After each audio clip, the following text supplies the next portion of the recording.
Bonjour tout le monde, on est rendu à une autre émission et une autre chronique. Et le sujet qui vient, c'est la valorisation. J'ai beaucoup parlé des choses physiques dans les autres chroniques. Mais aujourd'hui, je me suis dit, on va parler des choses intérieures, la valorisation qu'on peut avoir sous d'autres formes.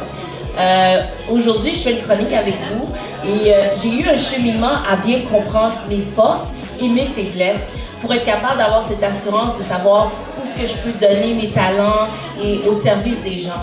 Et je veux que vous fassiez la même chose, que vous preniez un papier, puis un crayon, puis vous écrivez sur un papier, un côté, voilà mes forces. C'est les choses que vous pouvez travailler pour être meilleur, puis quelles sont vos faiblesses, que même si elles sont présentes, vous pouvez les fortifier. Et après là, vous pouvez aussi apprendre, s'il y en a qui vont me dire, ben, Cynthia, ma page est vide, je connais plus mes faiblesses que mes forces.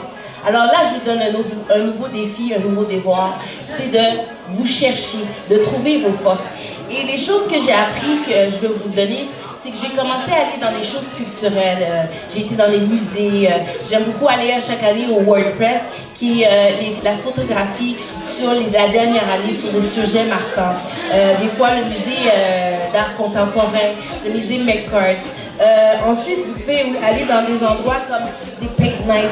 C'est une place où vous pouvez faire, c'est quelqu'un qui vous montre comment peinturer une toile. Vous avez la possibilité d'apporter votre grain. L'autre chose que j'aime, c'est sur Facebook, vous trouvez aussi des événements par rapport à la créativité, que ce soit dans l'écriture, dans les arts. Donc, ce sont des choses que vous pouvez faire. L'autre chose que vous pouvez aller, c'est dans les arts. Est-ce qu'au secondaire, vous étiez bon dans un instrument, mais à cause du train de vie, vous avez mis votre instrument de côté? Mais c'est une autre opportunité que vous pouvez avoir de recommencer à pratiquer cet instrument ou de reprendre des cours. Et je pense que selon les quartiers, il y a vraiment des services communautaires où il y a des gens qui donnent à des prix abordables des cours.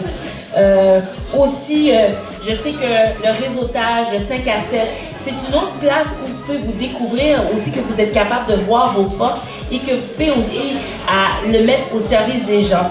L'autre qui m'a vraiment aidé le plus, c'est le bénévolat. Des fois, il y a autant de plaisir à donner qu'à recevoir. J'ai vraiment appris de mes forces intérieures en faisant du bénévolat. Premièrement, à la mission Nouvelle Génération, qui est à la Rive-Sud, qui est une banque alimentaire.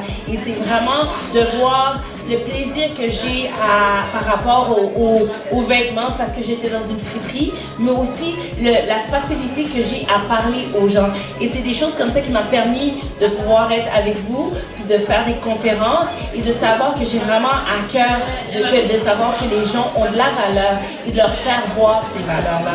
Donc, je pense que vous êtes tous capables de commencer avec une petite activité. YouTube est là, vous pouvez commencer à voir des affaires là. Vous pouvez aller dans une bibliothèque et trouver des livres sur des intérêts. Il y a des gens que j'ai appris à connaître qu'ils ont toujours voulu coudre, mais qu'ils ne l'ont jamais fait. Puis plus tard dans leur vie, ils ont commencé, puis maintenant ils ont une entreprise. Et je sais que ces femmes-là, qui ont dû mettre souvent de côté parce que leur enfant était trop jeune, parce qu'ils avaient des responsabilités, parce qu'ils avaient leur éducation, mais qu'à un certain moment, ils se sont dit non, j'arrête et je fais quelque chose pour moi. Et ils ont appris à développer leur force et c'est devenu quelque chose qui a pu emmener un rendement. Mais c'est la même chose pour vous. Il y a quelque chose que je sais qui résonne dans votre cœur. Il y a quelque chose que vous savez que vous l'avez toujours laissé en arrière de votre tête, mais peut-être que c'est une semence que Dieu a faite dans votre cœur parce que ça fait partie de son plan parfait pour vous et que cette force, elle est là. Il y a une autre femme, Madame Passadelli, je m'excuse du nom, mais elle a parlé de la danse, que le Saint-Esprit lui disait toujours de danser. Et maintenant, c'est une femme qui est vraiment passionnée à la danse prophétique ou à la danse en général et qui fait des conférences.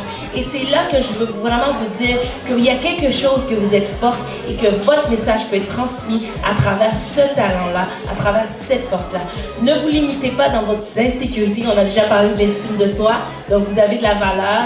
Et j'ai déjà parlé d'aimer votre corps. Donc, vous pouvez vous aimer, vous pouvez aimer votre cœur, mais c'est là qu'on peut voir nos forces intérieures, nos talents, nos habiletés, puis aller même jusqu'à vos souvenirs du secondaire, quand vous étiez pas, je ne suis pas à l'économie familiale, si vous aimiez certaines choses que vous faisiez là-bas, ne vous limitez pas. Parce qu'il y a toujours quelque chose qui est en vous que le monde a besoin d'attendre. Des fois, il y a des besoins qui sont là, puis vous demandez qu'est-ce qui va répondre à ce besoin.